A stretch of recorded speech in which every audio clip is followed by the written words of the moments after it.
4 tablespoons of olive oil. Oil is heated. Make sure you put pepper and salt on your chicken and then put it on the skillet.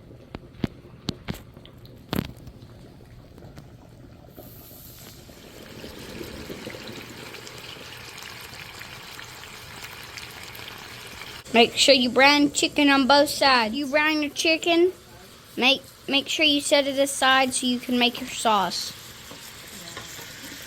Add the garlic and cook for about 1 minute. Stir in the heavy cream and the chicken broth. Yeah. Whisking the cheese. Yum, yum. It looks good. Smells good. Adding the thyme.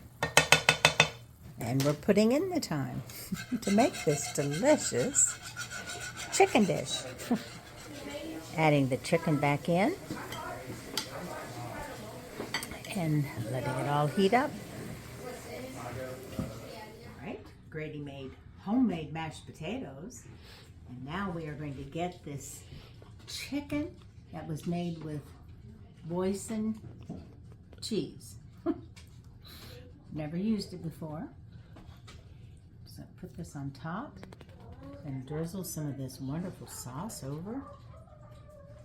And now I'm going to go eat it. I'll do the clean. Well, this meal was a hit. Nobody's talking. Everybody's eating. Very, very good.